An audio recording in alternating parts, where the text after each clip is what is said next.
Hello subscribers, कैसे हैं आप सब। तो फिर आ गए हैं आपके लिए। कौन सा चैप्टर आज पढ़ना है हम लोग को? Outcomes of democracy. ये सिविक्स का लास्ट चैप्टर है। ये सिविक्स के लास्ट चैप्टर का फर्स्ट और लास्ट एक्सप्लेनेशन भी है। और ये सिविक्स का लास्ट चैप्टर अब खत्म हो जाएगा। और अभी हम लोगों ने इकोनॉमिक्स का लास्ट चैप्टर पढ़ के उसका एमसीक्यू बना लिया है।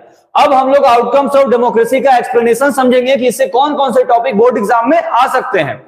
प्लस कि जैसे ही एक्सप्लेनेशन खत्म होगा इसका एमसीक्यू हम लोग आज ही करेंगे। जनरली हम लोग क्या करते थे, एक चैप्टर समझते थे, आज एमसीक्यू बनाते थे उसके नेक्स्ट डे। लेकिन आज हम लोग को क्या करना है, सिविक्स का ये चैप्टर मतलब सिविक्स का पूरा एक्सप्लेनेशन प्लस एमसीक्यू बना के आज हम लोग को खत्म कर देना है। क्योंकि कल से आपके लिए क्या आने वाला है? कल से आपके लिए आने वाला है कॉम्बो रिवीजन सीरीज। क्या आने वाला है? कॉम्बो रिवीजन सीरीज पार्ट 1, जिसमें आप लोग क्या क्या रिवीजन करेंगे? मैथ्स रिवीजन करेंगे, साइंस भी रिवीजन करेंगे और एसएसटी भी रिवीजन करेंगे। एक ही वीडियो में आप लोगों को ये तीनों सब्जेक्ट रिवीजन करने हैं।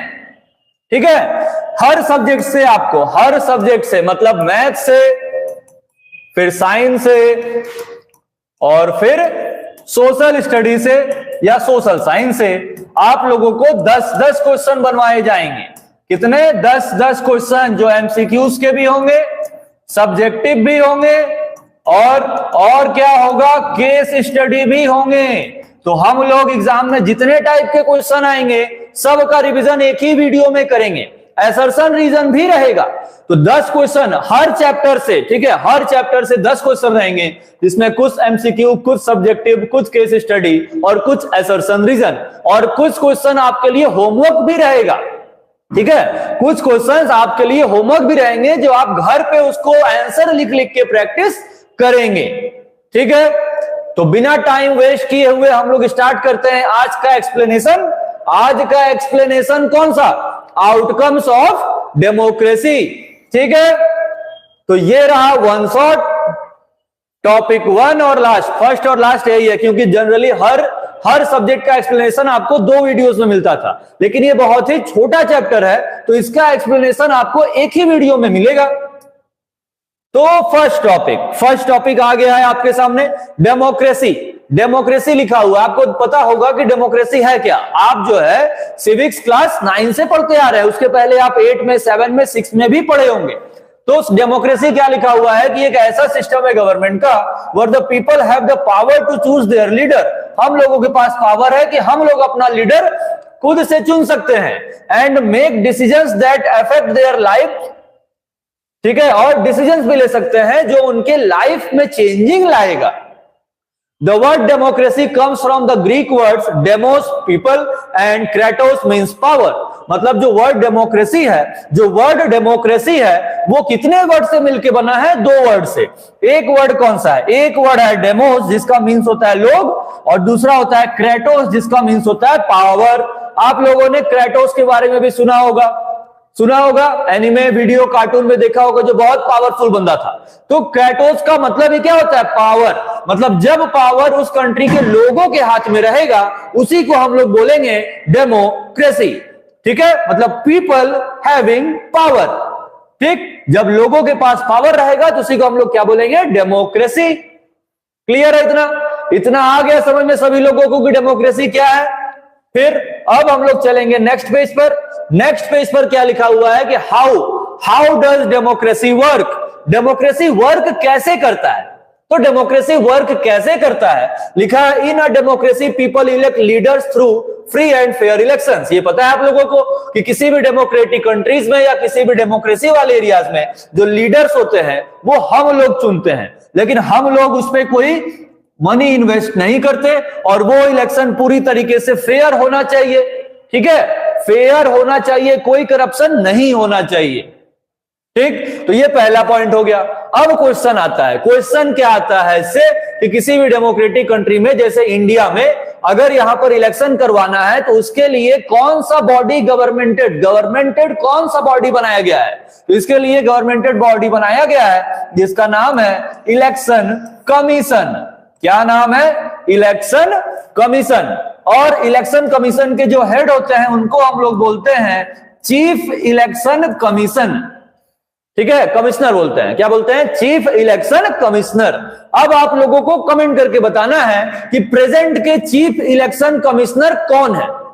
ठीक है, प्रेजेंट के चीफ इलेक्शन कमिश्नर कौन है, आप कमेंट करके जल्दी से बताएंगे। तब तक चलते हैं हम लोग सेकंड पॉइंट पर। लिखा हुआ है कि the government represents the will of the majority of the people. मतलब गवर्नमेंट क्या करता है, किसी भी कंट्री में मेजोरिटी लोगों का जो डिमांड होता है वो उनको पूरा करता है। ठीक है, फिर अब ऐसा नहीं है कि मेजोरिटी लोगों के डिमांड को पूरा करने के बाद वो माइनॉरिटी को भूल जाएंगे। ठीक है, डेमोक्रेटिक कंट्री में यही नहीं होता है, वो मेजोरिटी पे भी ध्यान देंगे और माइनॉरिटी पे भी ध्यान देंगे।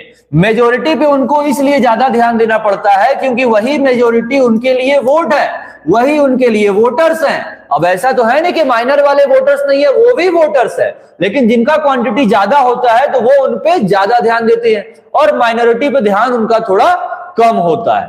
ठीक है, थर्ड पॉइंट लिखा हुआ है कि democracy also protect civil liberties and human rights. अब डेमोक्रेसी की वजह से क्या होता है कि सिविल मतलब सिटीजन, जितने भी सिटीजन है वो हमेशा लिबरेट होते हैं, आजाद होते हैं, और ह्यूमन राइट्स, उनके पास ह्यूमन राइट्स भी होता है।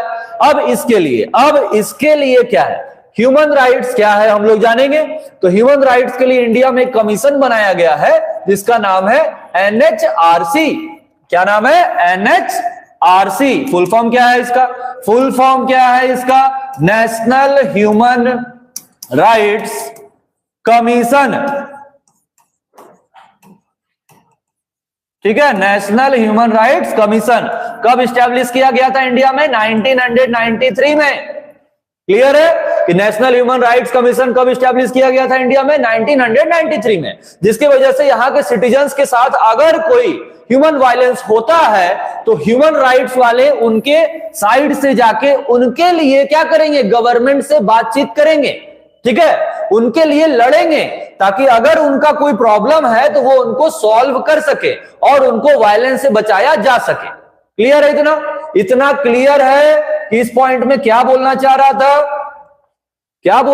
था इस पॉइंट में कि डेमोक्रेसी हम लोगों को प्रोटेक्ट करता है, कैसे, सिटीजन्स को लिबरेट करके और हम लोग को ह्यूमन राइट्स देकर। ठीक है, तो ह्यूमन राइट्स देकर कैसे, तो ह्यूमन राइट्स कमीशन ही बना दिया डायरेक्ट कि अगर ह्यूमन के साथ कोई वायलेंस होता है, उनको अपने राइट्स का यूज करने नहीं दिया जाता है, तो NHRC उनका हेल्प करेगा। ठीक है, नेक्स्ट पॉइंट पे चलते हैं। नेक्स्ट पॉइंट पे, अब नेक्स्ट पॉइंट रहा ये, क्या क्या लिखा हुआ है कि why democracy is a better form of government. Democracy जो है बेटर फॉर्म ऑफ गवर्नमेंट क्यों है, तो ये एग्जाम में क्वेश्चन आता है direct, why democracy is a better form of government. तो हम लोग इसके 4-5 पॉइंट लिख देंगे, उसको एक्सप्लेन भी कर देंगे, तुरंत आपको इस क्वेश्चन से 3 से 5 मार्क्स मिल जाएंगे। तो जल्दी से पहले आप लोग क्या करेंगे, 5 पॉइंट्स को पढ़ेंगे, जल्दी से पढ़े पहले आप लोग 5 पॉइंट्स।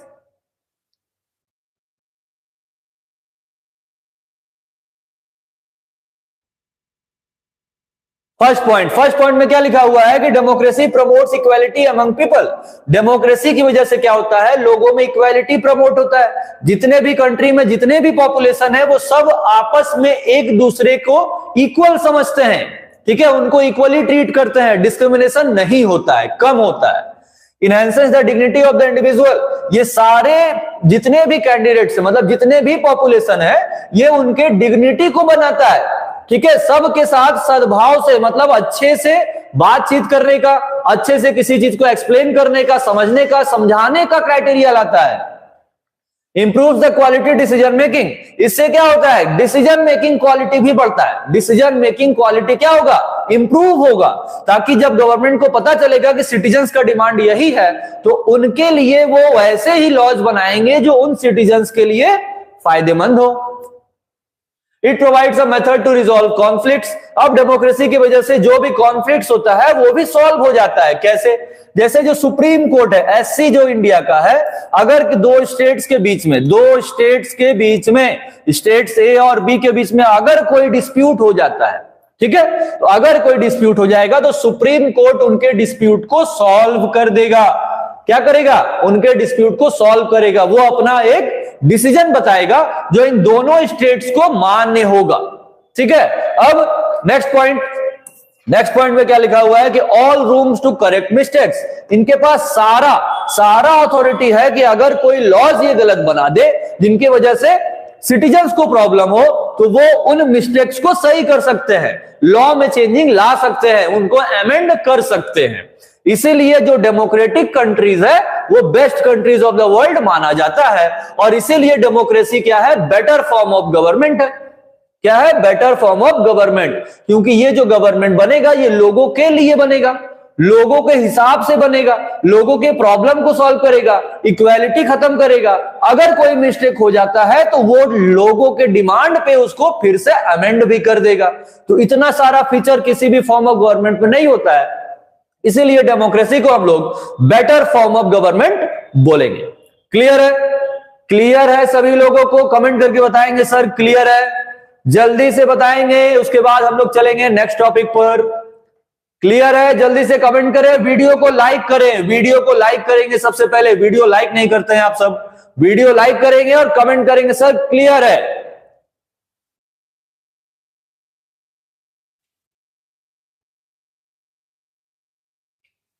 चलिए क्लियर है, नेक्स्ट पॉइंट पे चलते हैं। नेक्स्ट पॉइंट में क्या लिखा हुआ है? नेक्स्ट पॉइंट पे लिखा है कि एडवांटेजेस एंड डिसएडवांटेजेस, ठीक है, या तो प्रोज एंड कॉन्स, मतलब डेमोक्रेसी का क्या मेरिट है और क्या डीमेरिट है। तो हम लोग सबसे पहले उसके एडवांटेज मतलब मेरिट या तो प्रोज को देखेंगे। तो पहला क्या लिखा हुआ है? Respects the will of the people, ये पीपल के विल्स को रेस्पेक्ट करता है, अकाउंटेबिलिटी प्रमोट करता है, सिटीजन पार्टिसिपेशन को बढ़ावा देता है, अलाउज फॉर डिसेंट, कोई प्रॉब्लम होगा तो उसको सही भी करेगा, ऑफन रिस्पेक्ट्स माइनॉरिटीज, अभी बताए थे कि ये मेजोरिटी के साथ साथ माइनॉरिटी पे भी ध्यान देगा, और checks and balance on powers, मतलब इनके पास एक ऐसा सिस्टम है जिसके वजह से अगर बनाए हुए लॉस में कोई प्रॉब्लम आता है तो ये उनको फिर से सही कर सकते हैं। ठीक है, तो चेक्स एंड बैलेंस ये कुछ चैप्टर 1 नहीं 2 का है। फेडरलिज्म आपको जब पढ़ाया गया होगा तब ये आपको बताया गया था। चेक्स एंड बैलेंस सिस्टम इसको बोलते हैं, जो हॉरिजॉन्टल फॉर्म ऑफ गवर्नमेंट कहलाता है। हॉरिजॉन्टल फॉर्म ऑफ गवर्नमेंट, जिसमें पावर जो है, पावर नहीं मतलब जो भी रूल्स रेगुलेशन बनाए जाते हैं वो कैसे बनाए जाएंगे? सबसे पहले पार्लियामेंट में वो बनेगा, पास होगा लेजिस्लेचर के थ्रू, उसके बाद उनको एग्जीक्यूट करवाया जाएगा, इंप्लीमेंट करवाया जाएगा, और अगर उसमें कोई प्रॉब्लम होता है तो जुडिशियरी मतलब supreme court, high court, state court उन पे एक पर्टिकुलर डिसीजन देगा ताकि वो प्रॉब्लम सॉल्व हो जाए। इसीलिए इसको चेक्स एंड बैलेंस सिस्टम बोलते हैं, क्योंकि ये अपने ही किए गए मिस्टेक्स को सही कर सकता है। क्लियर है? क्लियर है इतना कि डेमोक्रेसी को हम लोग चेक्स एंड बैलेंस सिस्टम कब बोलेंगे? जब वो हॉरिजॉन्टल फॉर्म ऑफ गवर्नमेंट को फॉलो करेगा, और हॉरिजॉन्टल फॉर्म ऑफ गवर्नमेंट का मतलब लेजिस्लेचर, एग्जीक्यूटिव और जुडिशियरी। और यही अगर वर्टिकल फॉर्म ऑफ गवर्नमेंट बोलता, क्या बोलता? Vertical form of government, vertical form of government, इसको हम लोग क्या बोलते हैं? फेडरलिज्म। जब पावर को सेंट्रल गवर्नमेंट से लेकर स्टेट और लोकल गवर्नमेंट में डिवाइड कर देते हैं, तब उसको, उस फॉर्म ऑफ गवर्नमेंट को हम लोग क्या बोलेंगे? फेडरलिज्म या फेडरल फॉर्म ऑफ गवर्नमेंट, और दूसरा नाम वर्टिकल फॉर्म ऑफ गवर्नमेंट। लेकिन अगर प्रोसेस पूछेगा, क्या पूछेगा? प्रोसेस, कि जिस प्रोसेस में आप पावर को सेंट्रल, लोकल और स्टेट गवर्नमेंट में डिवाइड कर दिए, तो उसको हम लोग बोलेंगे, क्या बोलेंगे? डिसेंट्रलाइजेशन। ठीक है, क्या बोलेंगे? डिसेंट्रलाइजेशन, मतलब जब पावर को सेंट्रल गवर्नमेंट, फिर वो अपना पावर किसको पास कर देंगे? स्टेट गवर्नमेंट, और वो किसको पास कर देंगे? Local government. इसी को हम लोग बोलेंगे फेडरलिज्म या फेडरल फॉर्म ऑफ गवर्नमेंट। ठीक है, और जिस प्रोसेस में ये पावर डिवाइड होगा उसको बोलेंगे डिसेंट्रलाइजेशन। क्लियर है? सारा एडवांटेज आ गया आप लोगों को समझ में? ये एडवांटेज समझ में आ गया? तो ये इसके प्रोस थे, एडवांटेज थे, मेरिट्स थे। अब हम लोग डीमेरिट्स पढ़ेंगे, इनके क्या कॉन्स हैं। ठीक है, तो कॉन्स में क्या क्या लिखा हुआ है? स्लो डिसीजन मेकिंग प्रोसेस, इनका जो डिसीजन मेकिंग प्रोसेस होता है वो बहुत स्लो होता है।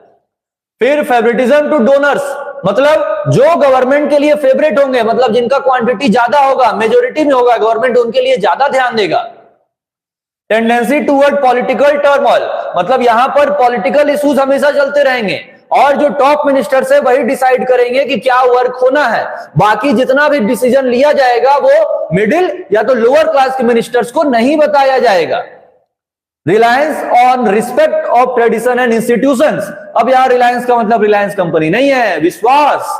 Reliance on respect for tradition and institutions मतलब ये ट्रेडिशन और इंस्टीट्यूशंस पर रिलायंस करते हैं, रिलाई करते हैं, उनके लिए ये बाध्य है। ये किसी भी पर्टिकुलर रिलीजन को ये नहीं बोल सकते हैं कि आप अपने रिलीजन का एडवर्टीजमेंट नहीं कर सकते हैं या अपने रिलीजन को फेस्टिवल को सेलिब्रेट नहीं कर सकते हैं। तो ये इसका कौन सा की प्रोज है आप कमेंट करके बताएंगे। ठीक है, अगर इंडिया सेकुलर कंट्री है तो ये इसका प्रोज है, लेकिन बाकी कंट्रीज में जो एक पर्टिकुलर नेशनैलिटी फॉलो करती हैं ये उनके लिए कौन से। Elections on are costly. Elections costly होते हैं। स्टार्टिंग में क्या होता है, इलेक्शंस कॉस्टली क्यों है हम लोग वो देखेंगे।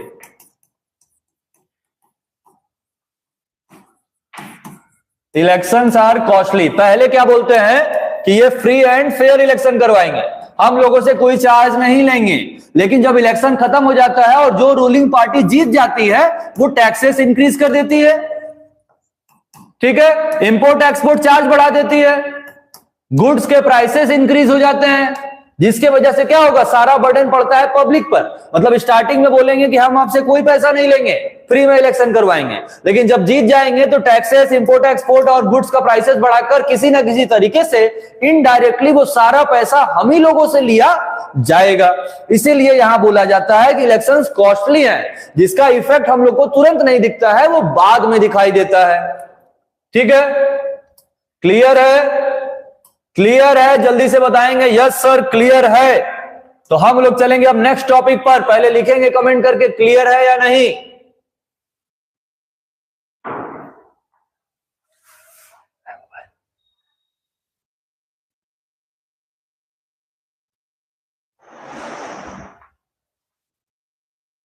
क्लियर है? क्लियर है तो आ गया next topic, some examples of non democratic government. मतलब डेमोक्रेटिक गवर्नमेंट तो हम लोग पढ़ लिए, अब नॉन डेमोक्रेटिक गवर्नमेंट पढ़ेंगे कि मतलब कि डेमोक्रेटिक गवर्नमेंट के अलावा और कौन कौन से फॉर्म ऑफ गवर्नमेंट पहले थे या अभी भी बहुत सारे कंट्रीज में चल रहे हैं।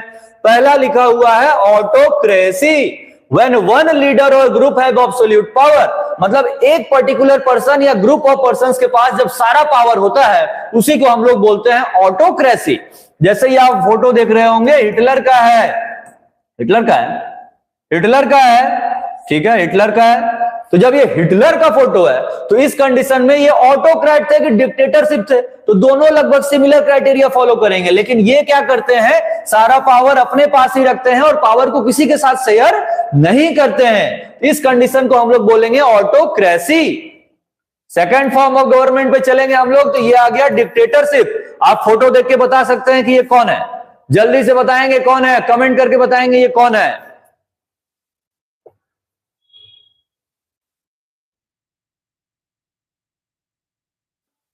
किसी को नाम नहीं पता है सर? किम जोंग, ठीक है, किम जोंग पता चल गया। तो डिक्टेटरशिप लिखा हुआ है कि dictatorship represents a form of government where absolute power is concentrated in the hands of a single individual or a small group. मतलब एक ऐसा फॉर्म ऑफ गवर्नमेंट जिसमें जो एब्सोल्यूट पावर है वो किसी एक पर्टिकुलर पर्सन या ग्रुप के हाथ में होगा। ये पूरे कॉन्स्टिट्यूशन को खत्म कर सकते हैं, सारे अपने लिए अच्छे अच्छे रूल्स बना सकते हैं, इसी को हम लोग डिक्टेटरशिप बोलेंगे। तो डिक्टेटरशिप कौन से कंट्री में चल रहा है जहां पर किम जोंग है? आप कमेंट करके बताएंगे किम जोंग कौन से कंट्री में है। जल्दी से बताएंगे कि किम जोंग कौन से कंट्री में है। ऑप्शन आ जाना चाहिए, अभी तक नहीं आ रहा है, नहीं आ रहा है, कहां गया ऑप्शन? कोई नहीं बता रहा किम जोंग कौन से कंट्री में है, नॉर्थ कोरिया की साउथ कोरिया? ठीक है, ऑप्शन आ गया, ऑप्शन आ गया। नेक्स्ट फॉर्म पे चलते हैं हम लोग। फिर लिखा हुआ है तीसरा, ये तीसरा कौन सा है? ओलिगार्ची है, ठीक है। ये लिखा हुआ है कि form of power structure in which power rest a small number of people. मतलब जब पावर किसी बहुत ही स्मॉल नंबर ऑफ पीपल के हाथ में होगा, एक बहुत ही किसी भी सोसाइटी के अपर कास्ट के हाथ में होगा, उसको हम लोग ओलिगार्ची बोलेंगे। धीरे धीरे ये फॉर्म गवर्नमेंट बदलता गया और अभी हम लोग देखें तो एक यहाँ पर एग्जाम्पल आपको दिया हुआ है, ये एक पर्सन है, ये सारे लोगों को अपने कंट्रोल में रखा है। ये ओलिगार्ची बहुत सारे कंट्रीज में ऐसे हैं, जैसे ये आप देख रहे होंगे व्लादिमीर पुतिन है रसिया के, ये कहां के हैं? चाइना के। क्या नाम है इनका? इनका क्या नाम है? जल्दी से कमेंट करके बताएंगे कि इनका क्या नाम है। जिपिंग, ठीक है, जिग जिपिंग बता रहे हैं सब। ये यूक्रेन के हैं। अभी जब वॉर चल रहा था तो ये यूक्रेन के थे प्राइम मिनिस्टर, अब ये बदल चुके हैं, दूसरे कोई बना दिए गए हैं। तो ये सारे कंट्रीज हो गए ओलिगार्ची के, ये रसिया, ये यूक्रेन और ये चाइना, ठीक। तो ये सारे कौन से फॉर्म ऑफ गवर्नमेंट है? ओलिगार्ची। क्लियर है? नेक्स्ट पॉइंट पे चलते हैं। नेक्स्ट पॉइंट है आउटकम्स ऑफ डेमोक्रेसी। अब डेमोक्रेसी का आउटकम्स क्या क्या है, जो चैप्टर का नाम है, हम लोग को बस वही मेन पॉइंट समझना है इसमें। तो आउटकम ऑफ डेमोक्रेसी में क्या लिखा हुआ है? आउटकम ऑफ डेमोक्रेसी में क्या लिखा हुआ है कि 3 आउटकम्स हैं, पॉलिटिकल, इकोनॉमिकल और सोशल। क्या क्या? पॉलिटिकल, इकोनॉमिकल और सोशल आउटकम्स ऑफ डेमोक्रेसी, ठीक है। अब हम लोग इसको समझेंगे नेक्स्ट पेज पर। तो सबसे पहला है क्या? पॉलिटिकल आउटकम्स ऑफ डेमोक्रेसी, ठीक है। पॉलिटिकल आउटकम्स ऑफ डेमोक्रेसी मतलब किसी भी डेमोक्रेटिक कंट्री में जो पॉलिटिकल आउटकम है, ठीक है, राजनीति से रिलेटेड क्या क्या आउटकम है, हम लोग वो पढ़ेंगे। तो क्या लिखा हुआ है? पहला, अकाउंटेबल गवर्नमेंट, मतलब यहां का जो गवर्नमेंट है वो अकाउंटेबल होना चाहिए। Government is responsive to the needs of the people and is held accountable to them. मतलब यहां पर गवर्नमेंट जो है, जो भी सिटीजन्स का नीड्स है, रिक्वायरमेंट है, उससे रिलेटेड अच्छे लॉज बनाने चाहिए ताकि वो सिटीजन्स नेक्स्ट टाइम जब वोटिंग पड़े तो उसी गवर्नमेंट को वोट दें, ठीक है। अगर वो ऐसा नहीं करते हैं तो नेक्स्ट टाइम जब वोट होगा या इलेक्शन होगा तो वो इलेक्शन हार सकते हैं। सोशल डाइवर्सिटी, यहां पर सोसाइटी के सारे हिस्से को ध्यान देना चाहिए, चाहे वो किसी भी रिलीजन, किसी भी कास्ट या किसी भी पर्टिकुलर पॉइंट से रिलेट करते हो, उनके साथ हम लोग डिस्क्रिमिनेशन नहीं कर सकते। तो लिखा हुआ है कि ये सबको इक्वालिटी देंगे। फ्रीडम एंड डिग्निटी, मतलब जितने भी लोग हैं इन सबको क्या देना होगा? लिबर्टी देना पड़ेगा। और डिग्निटी मतलब सबको एक इक्वल स्टेटस देना पड़ेगा। और ये भी सोसाइटी में इनको बताना पड़ेगा कि सब लोग एक दूसरे के साथ डिग्निटी के साथ पेश आएंगे, ताकि कंट्री के जितने भी रिलीजन, जितने भी कास्ट के लोग हैं, वो आपस में एक दूसरे को इक्वल समझे, कोई अपर, कोई मिडिल, कोई लोअर ना हो, जिसके वजह से कंट्री में इक्वालिटी क्या होगा? खत्म। और जब कंट्री में इक्वालिटी खत्म तो सारा प्रॉब्लम सॉल्व। तो ये क्या था? ये पॉलिटिकल आउटकम था डेमोक्रेसी का, ठीक है। अब आ जाएंगे नेक्स्ट पॉइंट पर। ये पॉलिटिकल आउटकम का ही पॉइंट है। नेक्स्ट पॉइंट पे क्या लिखा हुआ है? Economic growth. इकोनॉमिक ग्रोथ में क्या है कि democracy can lead to economic growth and development. जब किसी कंट्री में डेमोक्रेटिक कंडीशंस बहुत अच्छे चल रहे होंगे तो उस कंट्री का इकोनॉमिक ग्रोथ तो होना तो बिल्कुल सही बात है।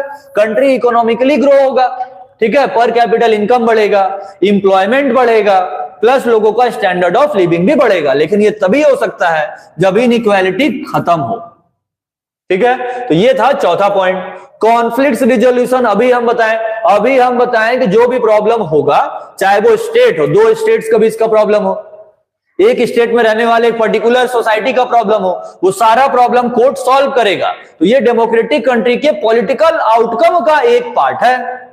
सिविल लिबर्टीज मतलब सिटीजन्स के लिए लिबर्टी होना चाहिए। जितने भी समाज में रहने वाले सिटीजन्स हैं, चाहे वो किसी भी रिलीजन या किसी भी कास्ट के हो, उनको आजादी मिलना चाहिए। क्या करने का? फ्रीडम ऑफ स्पीच और फ्रीडम ऑफ एक्सप्रेशन।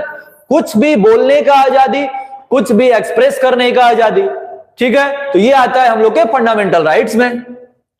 फिर सिटीजन पार्टिसिपेशनशिप, सिटीजन्स को भी पार्टिसिपेट करना चाहिए डायरेक्टली या तो फिर इनडायरेक्टली। क्या करने में? डिसीजन मेकिंग में। क्या करने में?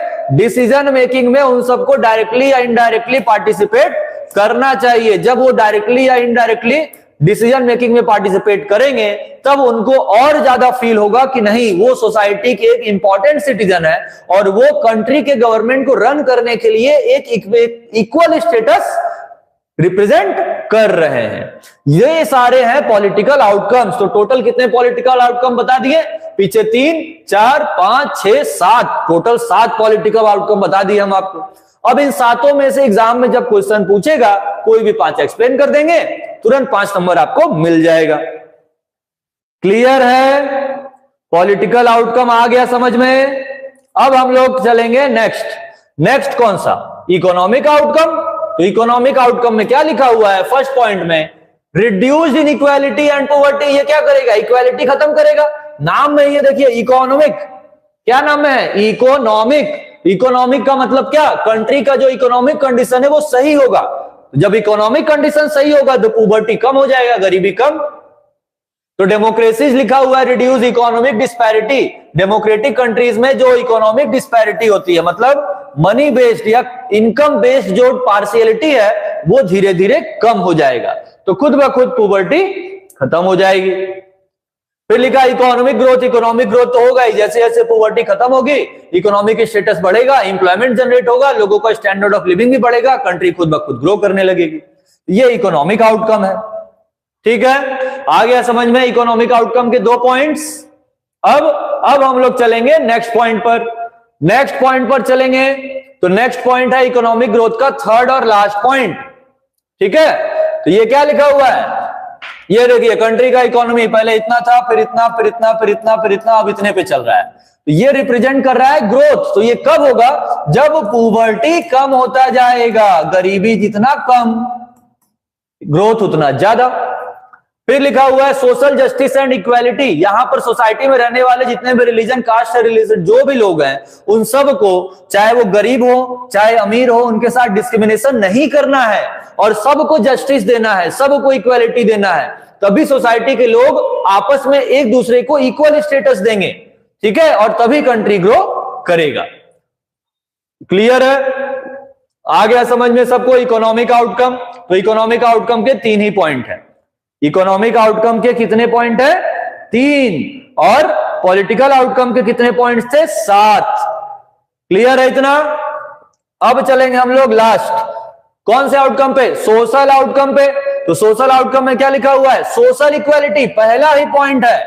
सोशल, समाज में सब कोई इक्वल हो जाएगा, चाहे वो कोई भी रिलीजन का हो, कोई भी कास्ट का हो, किसी भी जाति का हो। जेंडर इक्वालिटी, ठीक है, रिलीजन कास्ट रेस तो हो गया। जेंडर इक्वालिटी मतलब जो मेल है, अच्छा लिखा ही हुआ है, मेल और जो वुमेन है, मेन और जो वुमेन पर्सन्स हैं, उन सबको इक्वल स्टेटस देना होगा ताकि वो लोग भी अपने आप को बिल्कुल इक्वल समझें और सोसाइटी में कोई भी प्रॉब्लम ना हो। उनको भी समझ में आना चाहिए कि चाहे वो मैन है चाहे वुमेन है, गवर्नमेंट उन सबको इक्वालिटी दिया है। ठीक है, लोकसभा सीट हो, राज्यसभा सीट हो, लोकल गवर्नमेंट हो, सब में अगर उन सबको सीट फिक्स कर दिया जाए वुमेन्स के लिए भी, तो वो भी सोसाइटी के लिए एक इंपॉर्टेंट पार्ट बन सकती है। और इसीलिए गवर्नमेंट वुमेन एम्पावरमेंट प्रोग्राम चलाता है। Freedom of speech and expression, ये अभी पहले वाले पॉइंट में भी था कि यहां पर लोगों को किसी भी पर्टिकुलर पॉइंट पे बोलने का हक होना चाहिए। ठीक है, जब बोलने का हक होगा तो वो अपने प्रॉब्लम्स को शेयर कर पाएंगे। गवर्नमेंट से अगर कोई गलती होता है तो वो गवर्नमेंट को भी बता पाएंगे कि आप ये गलती कर रहे हैं, तो वो गवर्नमेंट उसको क्या करेगा? सही करेगा। डिग्निटी एंड फ्रीडम, यहां पर सब कोई बताए थे कि सब जितने भी पर्सन है वो डिग्नाइट होते हैं। डेमोक्रेटिक गवर्नमेंट में सारे सिटीजन्स डिग्नाइट होंगे और उनके पास फ्रीडम भी होगा। ठीक है, तो ये है सोशल आउटकम। सोशल आउटकम के और भी पॉइंट्स हैं। इधर कितने पॉइंट थे? इधर थे 1 2 3 4 और इधर 4 और 4 4 8 पॉइंट हो गए। तो पहला क्या लिखा हुआ है? Accommodation of social diversity. Democracy addresses social disparity and respects differences among groups. मतलब डेमोक्रेसी क्या करता है? सोशल डिस्पैरिटी को भी बढ़ावा देता है कि नहीं देता है? नहीं, कभी भी डेमोक्रेसी सोशल डाइवर्सिटी को बढ़ावा नहीं दे सकता। अगर वो सोशल डाइवर्सिटी को बढ़ावा देगा तो उस कंडीशन में पार्शियलिटी बढ़ेगा, और पार्शियलिटी बढ़ेगा तो उस गवर्नमेंट के हारने का चांस सबसे ज्यादा हो जाएगा। अकाउंटेबल गवर्नमेंट बताया है कि अगर गवर्नमेंट कोई प्रॉब्लम क्रिएट करता है, मतलब उनके थ्रू बनाए हुए रूल्स रेगुलेशन में कुछ भी प्रॉब्लम होता है, तो वो उनको अमेंड कर सकते हैं। रेस्पॉन्सिव गवर्नमेंट, अकाउंटेबल तो कहो गया, अपने ही बनाए हुए रूल्स रेगुलेशन में अगर गलती हुआ तो वो उसको अमेंड करके सही कर दिए। कब सही करेंगे? जब वो गवर्नमेंट रेस्पॉन्सिव हो। अगर वो रेस्पॉन्सिव ही नहीं होगा तो हम लोग चिल्लाते रह जाएंगे सर गवर्नमेंट से कि आप ये गलत कर रहे हैं, ये गलत लॉ है, और अगर वो रिस्पॉन्स नहीं किए तो वो ना ही रेस्पॉन्सिव है ना ही अकाउंटेबल है। तो ये दोनों एक दूसरे से जुड़े हुए हैं। और लास्ट मोस्ट इंपॉर्टेंट, ये सबसे इंपॉर्टेंट है, MI मोबाइल नहीं, मोस्ट इंपॉर्टेंट, लेजिटिमेट गवर्नमेंट। लिखा है कि democracy ensures that government is legitimate, meaning that it has the consent of the govern. मतलब यहां पर जो भी कंट्रीज में गवर्नमेंट होगा वो लेजिटिमेट होगा। ठीक है, मतलब वो जो भी वर्क करेगा वो गवर्नमेंट कॉन्स्टिट्यूशन के थ्रू बनाए हुए रूल रेगुलेशन के अंदर करेगा। इसीलिए अगर कोई प्रॉब्लम क्रिएट होता है तो अमेंडमेंट के थ्रू उसको सही किया जा सकता है। तो ये 8 पॉइंट्स हो गए किसके, सोशल आउटकम्स के। तो हम लोग जो है पढ़ लिए क्या क्या पढ़ लिए, आउटकम्स ऑफ डेमोक्रेसी। कितने पढ़े, 3। पहला पॉलिटिकल, दूसरा इकोनॉमिकल,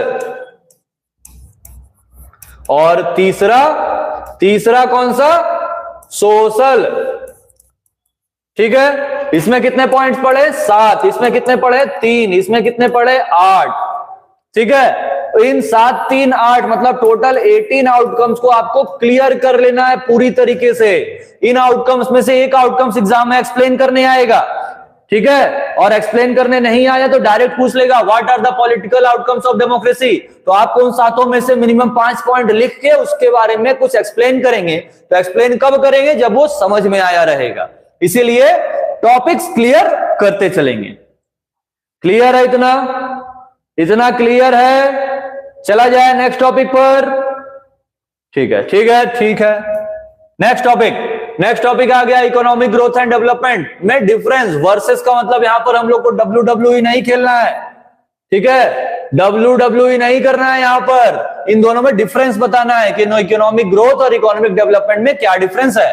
तो ग्रोथ और डेवलपमेंट दोनों खुद अलग अलग टर्म है।